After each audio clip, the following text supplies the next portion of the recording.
Greetings, and welcome to When the Moment Chooses You. I have the honor of reading Dr. Katie Boston-Leary's bio, and she is the Senior Director of Nursing Programs at the American Nurses Association, overseeing the nursing practice and work environment division and Healthy Nurse, Healthy Nation. She was also the co-lead for Project First Line, a multi-million-dollar grant collaborative with the CDC for training on infection prevention and control. Katie is an adjunct professor at the University of Maryland School of Nursing and the School of Nursing at Case Western Reserve University. She is a board member of St. John's University Health Program, Hippocratic AI, and Ingenovis Health, and an editorial advisory board member with Nursing Management, Nursing 2023, and ACHE. Katie serves as the staff on the National Commission to Address Racism in Nursing and is also part of the National Academy of Science and Medicine's National Plan to Address Clinical Well-Being, supported by the U.S. Surgeon General, Dr. Vivek Murthy. Katie authored 2 chapters in the Sage Encyclopedia of Multicultural Counseling, Social Justice, and Advocacy. The first encyclopedia focused on racism and diversity, equity, inclusion, and belonging. Katie was also featured in the documentary film Everybody's Work, produced by Shift Nursing Film, funded by Robert Wood Johnson Foundation. There is so much more amazing things that Katie has done, and I will have this bio in the description. Thank you so much for joining the show. Now let's get into her story. Greetings and welcome to When the Moment Chooses You. I am your host, Coach Charlene, and I am extremely honored and excited to have the one and only Dr. Katie Boston-Leary. Welcome to the show. Thank you, Coach Charlene. So glad to be here, and thank you for having me. Yes, I am extremely excited that you're here. I was just sharing with you briefly. Saw you do something on Everybody's Work, the shift, and it was so dynamic. And, in my head, I was like, oh my God, she would be like such a blessing to so many people. So I was so glad to see you at the Black Nurses Association and got a chance to hear you speak. And so that is really why I wanted to reach out, because this podcast originated honestly from 2020, the murder of George Floyd.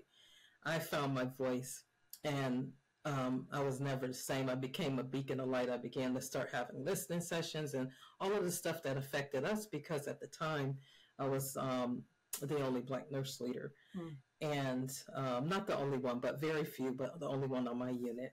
And stuff was happening. And so when that murder happened, one of my assistant nurse managers, she reached out, texted me. I was on vacation, and she said, oh my gosh, Charlene, what are we going to do? And so the rest is history, because that's when I found my voice, because I had never shared any of my challenges that what I was having. And so a couple of years later, Shola and I were talking, and he's like, what's wrong with you? Launch your podcast. And so I did. So that's why I'm here. Absolutely. And so I believe that there's moments that we are called into to transform, to disrupt, to dismantle, whatever it is, to transform ourselves even. And I like to unpack moments. So I've had tons of people on that sharing their stories about the different moments that they believe that called them into it. So before we start jumping into your moment, I would love to hear from you and tell us who you are. Oh, and please, what would you like me to call you? Because I am such a Southern belle. Oh, no. Well, and let me please call me Katie. This is okay. A very intimate setting that we have here. We have our pillows in the background, right? And yes, we do. So let's just make it comfortable. This is like a living room discussion. I love it. Let's go. Yeah, let's do it. But I want to commend you for taking the leap and doing what you're doing, because we need you. We need everyone. It's everybody's work. We need everyone in this space. And, I wonder if someone did a study on the awakening of nurses and some work in this space since that unfortunate incident. I think it would be significant, right? And maybe it's something I should consider doing. But I do think that I agree with you. I really do, because so much happened. we're forever changed from Yes. that time. And another thing I'll say before I say a little bit about myself, someone deposited in me how sometimes you go through something so ugly and messy and dark where sometimes you don't necessarily see that there's a light. You just hope there will be a light. But when something Hmm. does come out of the ashes, it's a gift of devastation. And the gift of Mm. devastation is what you're doing now. So I would like to commend you for being in this space. We need you. Wow. Wow. Thank you so much. The gift of devastation. Wow. That's pretty heavy right there. I mean, when you really think about it, in that total deep, dark despair burst, this podcast that now people are sharing stories on. So, wow, that's great. I love the way you put that. Well, thank you for that. Well, someone poured it in me, so I'm going to pour it into you. I love it. Pay it forward. So, in terms of who I am and what I do, I'm the senior director of nursing programs at the American Nurses Association. I've been with the American Nurses Association for 4 years. Prior to joining the American Nurses Association, I was a chief nursing officer at a couple of hospitals in the state of Maryland. I had always been in the practice setting, and then after I got my doctorate, I felt that there was impact that I could make in the policy arena. And it was around the same time that you reached your reckoning point where I Mm, felt that I needed to do something along the lines of social change. I wanted to move beyond the local impact of being a chief nurse and do something broader. Something was pulling me. So mm-hmm. ANA and I, we found each other at the right time. And That's wonderful. so here we are 4 years later, and it was scary because I'm used to working in the practice setting where one wrong decision or lapse could really cause harm to someone to the extent of losing life or limb. Where that's not the case, where I am, even though the work that we do does speak life, and it can also signal death, right? Because there's a Martin Luther King Yeah. quote about how that when you the time you when you become silent, that's the beginning of the end, and that's your Yes. death. So this is where we are, and we have to speak up and be in these spaces proudly, and welcome the risk and embrace discomfort. So Yeah, absolutely. that's where I am. I also teach at University of Maryland as an adjunct faculty in their master's certificate and doctoral program. And then I also have an LLC where I do coaching and consulting on how we can all be better humans and be better leaders, and how systems can be better for humans. So that's kind of my three big hats. Those are wonderful big hats, and I'm hoping to hear more about those big hats as we go along. So, you mentioned about, well, first I want to ask you about nursing. How long have you been in nursing? Oh, I should have said that. I've been a nurse for 31 years, as long as my son is living. That's not usually because I was pregnant with him when I graduated. I was looking at my pinning pictures, and I was like, "Oh my gosh, my face looks so swollen." But it was only Yes. because I was pregnant. So whenever I don't have to think hard because I just think about his birth date, and that's what gives Yeah. my years in nursing. So tell me a little bit about like your trajectory as far as nursing and being a black nurse in particular. Just curious. Sure, sure. Well, I never, and I've told this story many times, so some people may be bored, but I never envisioned myself being a nurse because I didn't have a lot of nurse idols in my family or in my circle. I thought that I was going to be an accountant. I focused on accounting in high school, and I was taking a break after I finished high school, and then. During that break, in between partying, I also had a roommate Yes. who was looking for, who decided to apply for a role at a nursing home that had just opened near where we lived. So I had a car. I gave her a ride. I was waiting for her in the waiting room. The clerk came from behind the counter and put two clipboards in each hand and in each of our laps, mine and my cousins. And I filled it out for good nature because it seemed like a cool place. And I was working somewhere else, but I wasn't too happy with where I was, but it was more in retail. And then I filled out the application, and they offered us a job that day. And after working there for a few months, a gentleman who was, I think, an angel from God, because that was the really the trajectory where it all started. Even though it could have said, if someone could say it happened in the waiting area where I got the application, but he came in, he said he made an announcement in the break room, and there was a couple of people there, and I didn't know that he was saying it for my benefit, but he was, because he said the county, I was living in Virginia at the time, he said the county is offering an allied health scholarship program where they cover everything, including your parking. And no one said anything. And he said, Katie, I'm talking to you. And I said, it's not a good time, because I was thinking that next year I'm going to go to school for accounting, be like my dad. And he came across the room and grabbed me by my shirt and he said, Katie, you better not come back here without the information tomorrow, because it's never a good time to go to school. And that was it. Mm. So Wow. yeah, and he told me, he really dared me to not return to work the next day without the information.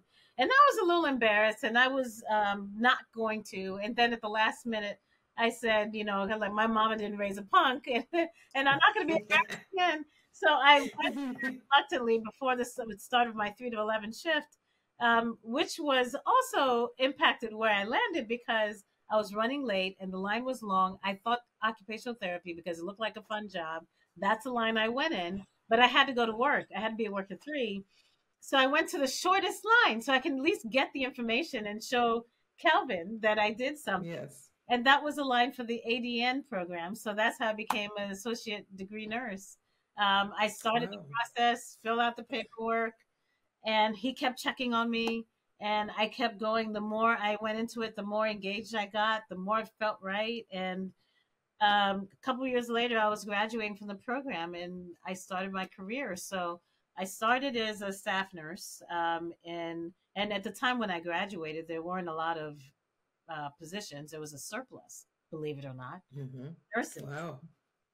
So I went to a job fair and it was packed. I barely any elbow room, but there was this one place, one booth that didn't have a lot of traffic, and I went there to at least get a break from the crowds. But I was curious about why no one is why is anyone going here?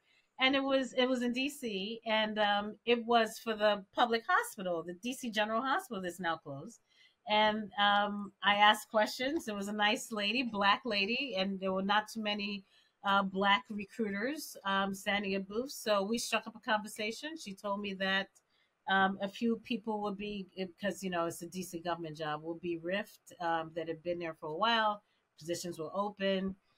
I ended up applying, did the medication tests, and the rest is history. So I started at that setting in a government hospital, even though I did some odd jobs before that job came to pass because it didn't open up right away. Then I ended up working at Georgetown Hospital in DC, and then moved up the ladder into middle management and upper leadership. Became a chief nurse, and then I told you about what happened after that, where I found ANA and they found me, and the rest is history on that end. That is wonderful. What an awesome journey. What an interesting way to get engaged in nursing. That was truly your angel for sure. And for him to just consistently just kind of be looking and just pushing and urging was really phenomenal. Did he ever say why you? Um, I never asked that question because I felt that I felt that he saw something in me.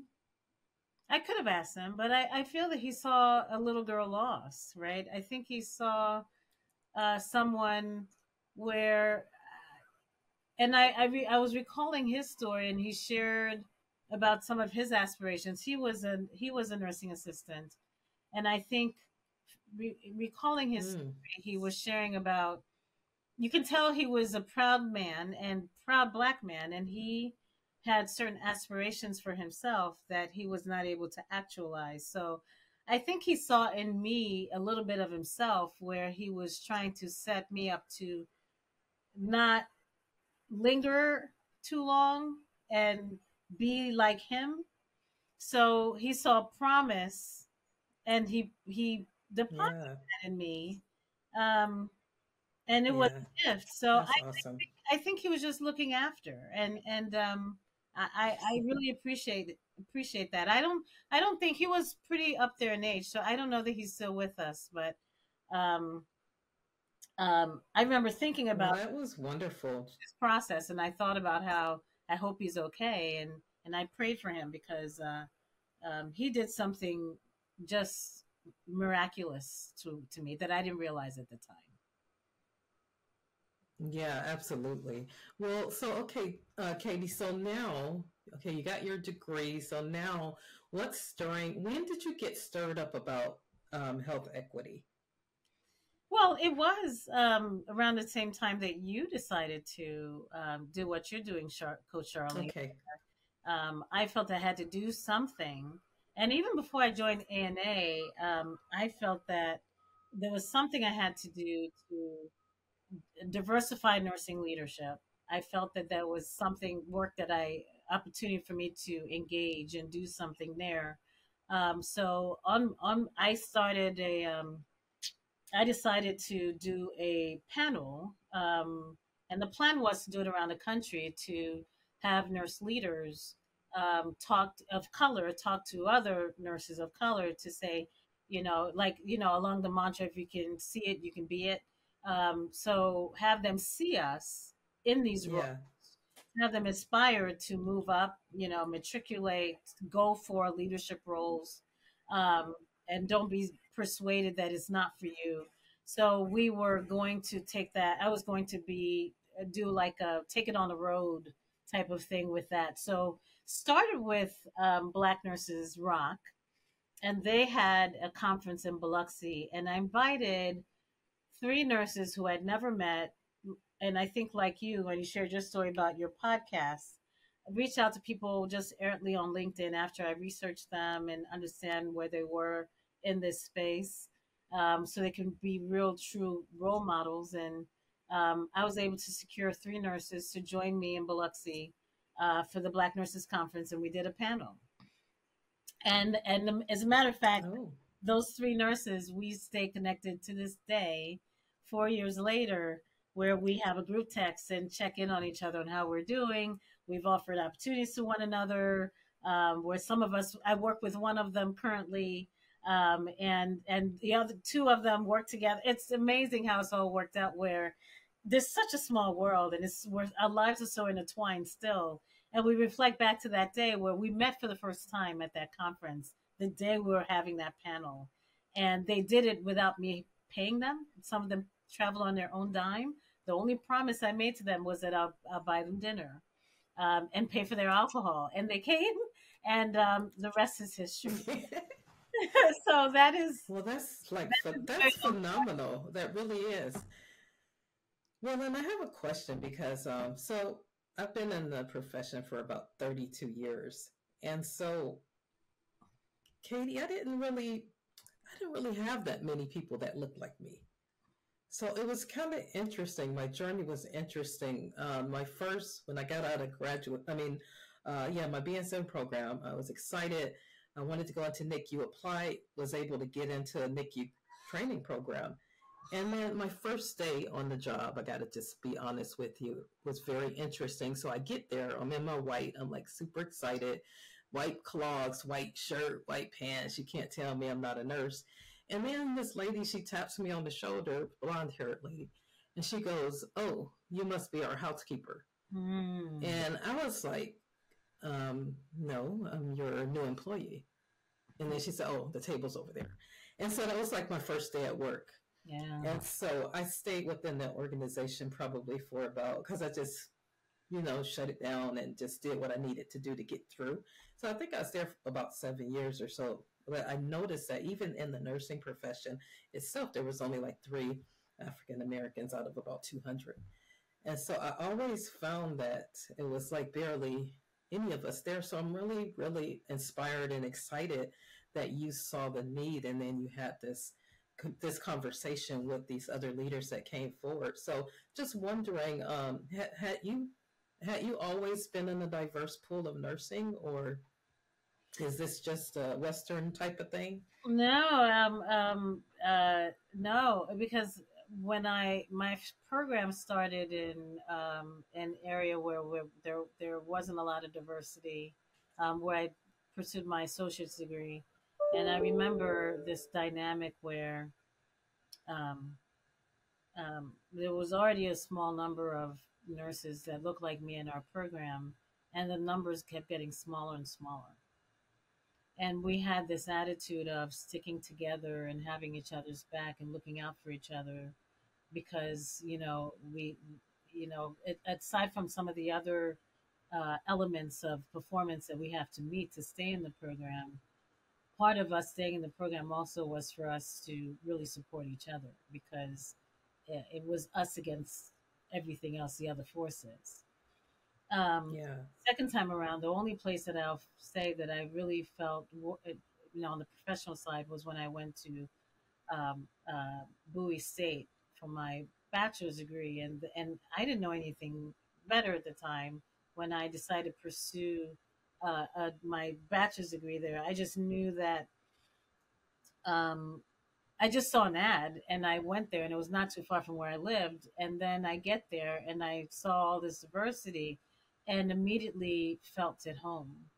Um, yeah, and then of course you go further in, and everyone there that are supporting you, from the not only the person at the main reception desk, but all the way through to the recruiter and everyone else. They look like you and they get you, and they're encouraging and telling you about the things that you need to hear that makes you feel safe. I was like, oh, I'm going to school here. I didn't get that at that school. But then yeah, there, and then I work at DC General, and it was a very diverse group. But there was still this heaviness because at the top there wasn't diversity, right? So hmm, we were hearing words from our manager that sounded protective, like, I'm protecting you guys. I'm here for you guys. Don't embarrass me. You know what our mothers would say to us. yeah, So it was yes, a lot of that where there was this nurturing relationship where it was stick together, similar to what we went through in school. But for my manager, like, stick with me because we ride at dawn together. The forces are strong against us, so that was like, huh, okay. And then from there, I work in Georgetown, where now it's very different, right? And um, uh, you've I found that there was a lot of proving that I had to do. Like, hmm, you start and I was an operating room nurse, so you start at the backbone of surgery, which is general surgery, this goes for every nurse. You have to prove yourself to move into highly specialized areas. But I remember right. I didn't see much diversity on the heart team, on the open heart team, and I felt that, I would like to get a part of I want a part of that. I want a piece of that. Is that not for me? Let me test it.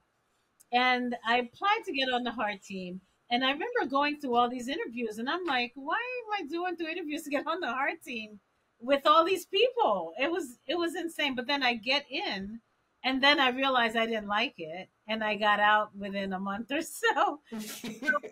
And it's really because I didn't feel included, right? I felt that they all had Yeah, this code language that I couldn't interpret, and they all also had this unwritten rules of how to do things. I decided to um, continue on, and everywhere else in leadership that I went, to what you experienced, I didn't see a lot of diversity, which is why I made it my cause after, when I felt that it was time for me to do something about it, because it's exhausting.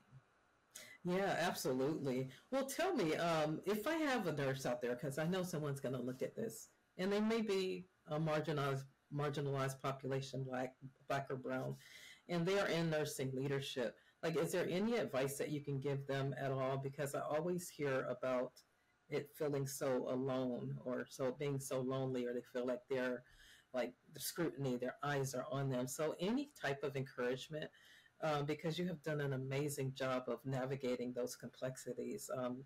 Is there any advice that you can give someone that's listening? Well, let me put in a caveat. I'm going to add that. Sure. Let me put it's not over. Like, even though I'm where I sit, and even with the work that I do, you're still immune, Yes. or you're not immune, right, to these types of things. Yes. So I see it too. In spite of all of my supposed accomplishments, it gets to the point where you wonder, is it ever enough?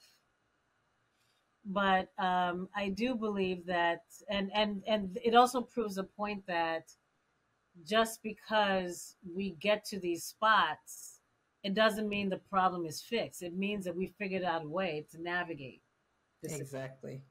And for some of us, we had allies that helped us along the way, and I did. Yes. I did, and I'm forever grateful to those folks that were my allies and still are. But for any nurse that really endeavors to get into leadership, right, roles, Yes. and the other piece is staying there, because there are organizations that will box check you through, and then you get there and you're held to this high standard that no one else has been asked to meet, and as soon as you don't meet it, you're exited, and then you can't talk about it because you have an NDA. There's a lot that we have to do in terms of making sure that we um, uh, understand the spaces that we're in, educate ourselves, learn not only from people that are there and ask them specifically about their experience, but also challenge organizations about what they're doing, because it's 2024 and every Right. Right. organization should have some effort in this space, from a granular level all the way up to strategic planning, right? So we should ask these questions. Tell me about what you're doing in the DEIB space, in the health equity space. Tell me about how you're measuring success. Tell me about how I can impact that. Tell me about how it impacts. Like, we should ask these questions during interviews, and then the question is it safe? And maybe you won't be selected, maybe not, but maybe it's an indication that you probably don't want to work there anyway, if it's a place where you can ask these questions during the interview. um, Yeah. it's one thing to have fear once you're in there because of what that might bring. But while you're inquiring for a role, you're looking into a role, of course you should ask these questions. Especially since we have this, gap between supply and demand. There's a lot of opportunity for nurses to find places where they are going to get the full scope of safety, where it's psychologically safe, physically safe, cognitively safe, and morally safe. So I do think we need to do the work on the front end, and still that might not still get you to what you expect once you get in there, but at least you know you did your homework, and then you can figure out while you're there how you can navigate these spaces, how you can help change the organization, hold them to account as much as you can, establish your allies, because we can't do this alone, right? So Right. you have to make sure you build your network of allies, understand their roles, look for your sponsors that could help support you, push you to the front of the room, and things like that. And that's how we get through to the other side. And then when we do get on the other side, while the work is still not done, pull somebody up with you, Yes. like pour into somebody else to help them in their journey, make their journey a little bit easier, right? There's still going to be some challenges and travails, because that's just life. And there are people that don't want to hear about DEI, but we should all know that it's our job to pull people through. Yes, that's absolutely beautiful. I was looking at your video, Katie, and if anybody hasn't looked at it yet, you have to subscribe to The Shift, Everybody's Work, because it is phenomenal. I've been watching and following on YouTube all of the videos. And in your video that we watched, it said, I love what you said. You said, be relentless in our pursuit to be better human beings. And I thought that was like extremely powerful because a lot of times we know that the system is dark. We do know that, but a lot of times we'll blame it on the system, and then we won't do part of the work ourselves. So could you elaborate a little bit more on that? It was a short little clip that they talked to you about, and you talked about be relentless in our Yeah, pursuit I think I know what to you're talking be about. I think better. that's one of the promotional clips from the movie, Yeah. Yeah. and it is important because I do think if you focus it on, it's all about humanity, Yes. and I what you do get from folks is when you challenge them sometimes when it feels as if they may be racist or they may not be as supportive as they should be in the allyship space. When we challenge, the first thing is, I'm a good person. Yeah. Yep. In addition to saying I'm not racist or fill in the blank, but the defense is really from a standpoint is to prove that I'm a good person. And I think that's the wrong answer, and the right question is about what are you doing to be a better human being? Because every day we should be striving to be better, not to justify that you're a good person, but how Yes. striving every day to be better. And that piece about how we should have our mantra, our North Star, is to leave this earth in a better place than it was before we entered it. That is that push, is to be a better person, that human flourishing piece that's accessible and available to everyone, or should be. We should all strive for that, not only for ourselves, but our brothers and our sisters that are around us. Wow. Yeah, that's powerful. I really like that because it helps. I mean, it really helped me even see even deeper the work that's still so needed. And so, if everybody's, I love that, the everybody's work. And so, could you tell us a little bit about that project while we're here on this topic? Sure, I'll do my best. So I was minding my business, and Of course. I got a call from the director, Desiree Duncan, and she said, "Someone mentioned your name, and I'd like to talk to you about this film. That I'd like to talk." She didn't even mention the film. She said, "I'd like to talk to you about your thoughts about racism in nursing. I see you're doing that work in A&A, and I, of course, said sure. Would love to. I almost never turn down requests like that unless you're trying to sell me something that I can't afford, and I don't." Right. So we met and had a deep conversation like we're having now. And after that is when she revealed that, oh, we're working on this film. And then I was like, oh, okay. Because, you don't know the person, you don't know how it's going to turn out. So I just thought it's some little thing. And, oh, sure, you're working on a film. Right, sure. And I again. And then it was the other director, Chad Tingle, and he talked to me and more meetings. And then this thing was really, and then finding out that it was funded by the Robert Johnson Foundation. It's like, this is really serious stuff.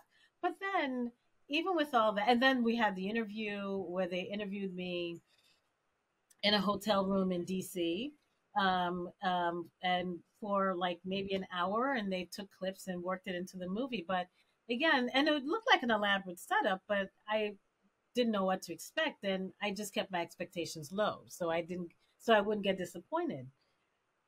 And then more information started coming about the release and the showing that they want to do in DC, and then the showing, and then they sent us the link to preview because they appropriately they said, we're inviting you to the showing, but I think you deserve to see it before the showing, in person showing, and I don't open my gifts before Christmas. I don't.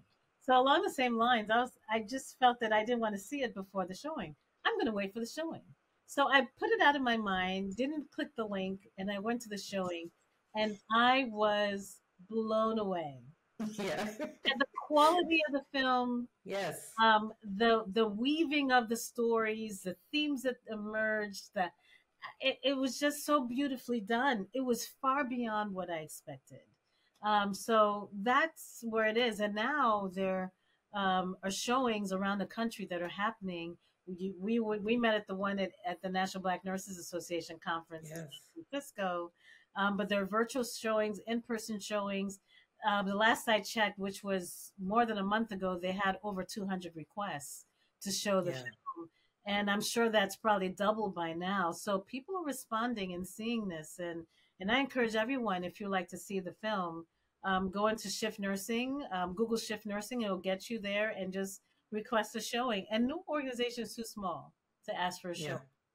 And Yeah, yeah, it's yeah, great. I think it was phenomenal because what I noticed is a lot of times there's like a lot of PowerPoints and knowledge and information, but nothing really triggering conversations. Those really ones that, you have questions because when you start seeing yourself up and you see people going through the same thing that you were going through, you're like, oh, shoot, I'm not alone. Yeah. Okay, I am feeling this.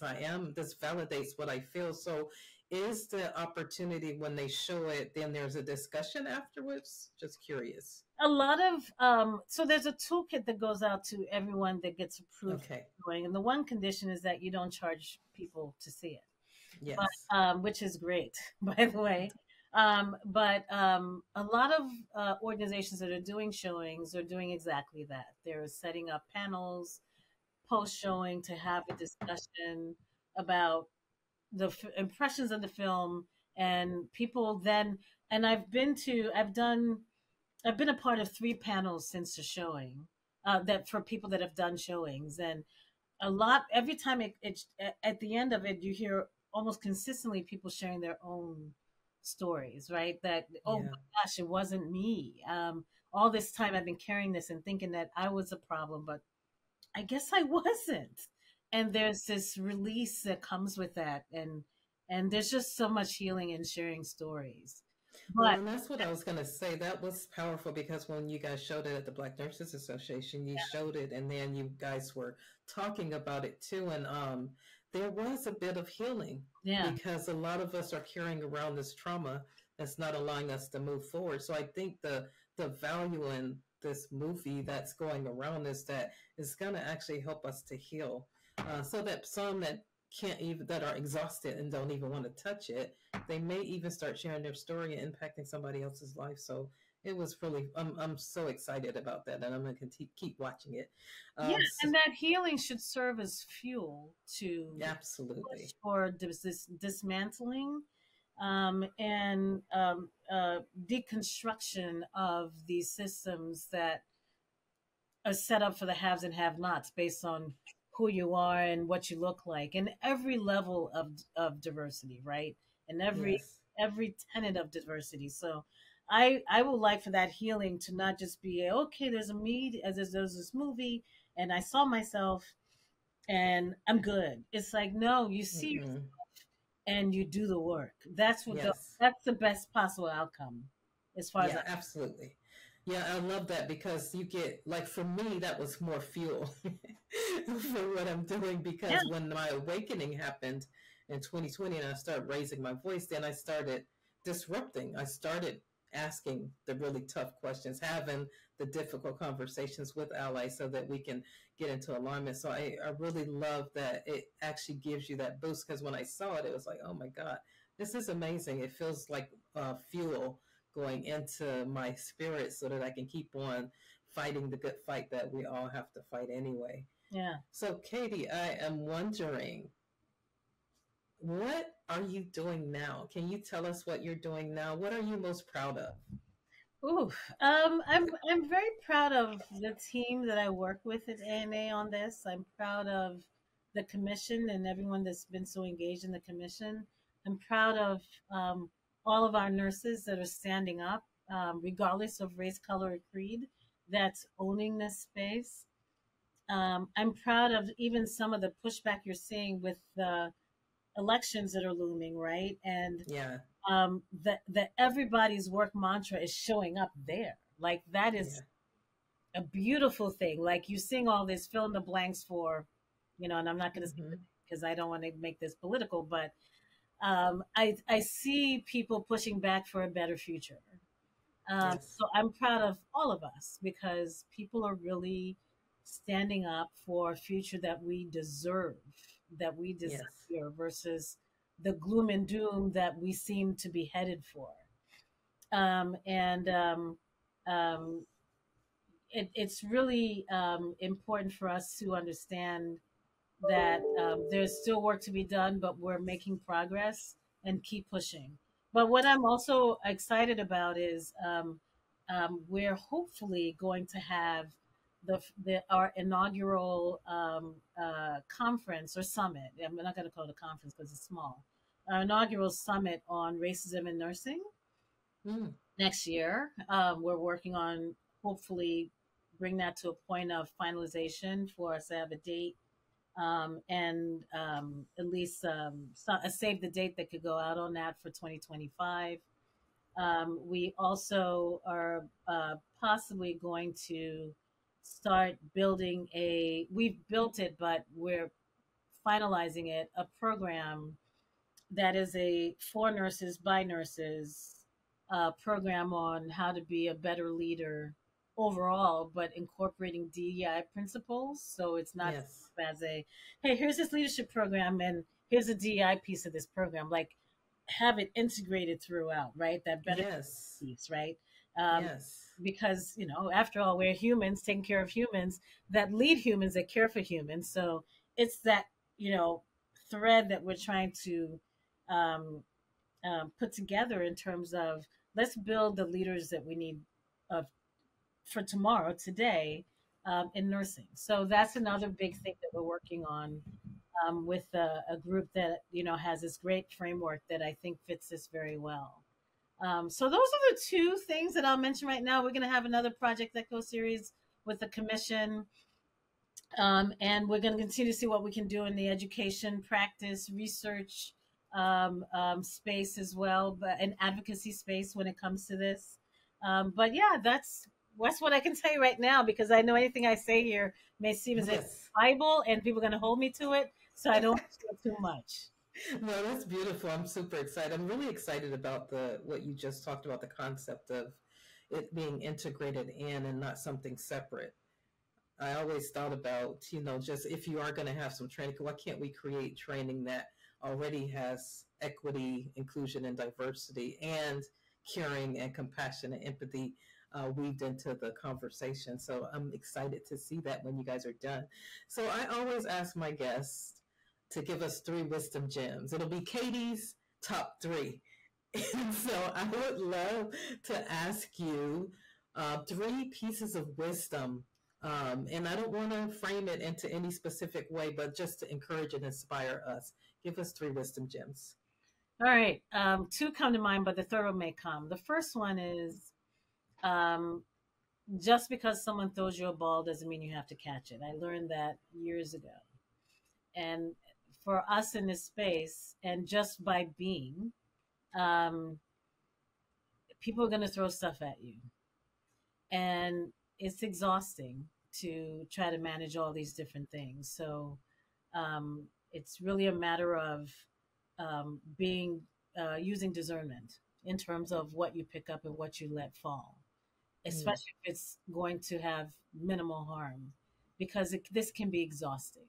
And a lot of the spaces that we're in, we're super saturated with things that we have to do, but we have to put more effort in building a system to push back on what's not working. The second thing is be aware that we have people in the system that look like us that are holding up the system of racism and discrimination, some intentionally for self-preservation and some are unintentional, like the useful mm, idiots theory, right? yeah. So we need to be mindful and understand that we don't want to be in either of those boxes. So we need to be eyes wide open about the fact that racism is everywhere around us, right? Wherever there's time, space, and energy, someone said, racism exists. So pay attention to those policies and processes, especially if you're a leader that you're being held to uphold that is exclusionary. So that's the second thing. And the third thing is recognize that our existence is resistance. Yeah. Our existence in these spaces to have our voices heard, to just show up proudly. I had someone tell me very wisely that I shouldn't diminish when I would meet with, when I was a chief nurse, and I'll meet with folks that are in lower paid positions in cell processing. And I would hear I would introduce myself. I said, just call me Katie, while my manager is trying to give them all of my accolades. And I try to shush her, like, no, don't tell them all that. Because I want to be relatable. But then she says, you got to remember that they need to see this. They need to see what's possible. So let people share about your accomplishments. That's still very hard for me, but Yeah, I'm better. So recognize the existence piece also is resistance and owning our spaces. So I think I gave you three. yeah, you did three powerful ones, to be honest. So that's wonderful. And then, if you want to share about your business, in case someone wants to hire you in or something like that, you're welcome to advertise. Well, the only advertising I'll give is the fact that the American Nurses Association is really doing a lot of work in this space. We encourage you all to check out our resources. It's nursingworld.org. Even if you Google Commission to Address Racism in Nursing, American Nurses Association, you land there, and there's so many resources. And it's for everyone, right? Everybody's work. So even if you're not a person of color and you like to engage and be a co-conspirator, we have resources for you on how to be a better ally and be an actionable ally. So I encourage everyone to check out the resources because that's how we all become better humans. Outside of that, I'll say if you haven't seen the film, see it. If you like to host it, reach out, get online, search for Shift Films, everybody's work. It'll land you right there on that page, and it will cost you nothing, and you can do a showing at your organization. And once you're done, to Coach Charlene's point, have a panel, have some hard discussions. It's time to distribute discomfort. It's not for one group versus another. It's for everybody. And when the discomfort comes, it shows that we're doing something. Absolutely. And I used to say convenience and comfort and convenience can't reside on the same block. And Mm. so you have to just really get out there. I had to step out there and start, like, even with my knees knocking, to be uncomfortable about talking about things because when we get in spaces where sometimes I'm the only one, I used to say, you know what? I'm uncomfortable every day when I Mhm. show up. So I don't care Mhm. about making anybody else uncomfortable because a lot of times we've been uncomfortable in our spaces and we've learned how to thrive and to, still show up our authentic self. So I love what you just said about that. So, one last question. What do you hope for our future, Dr. Katie?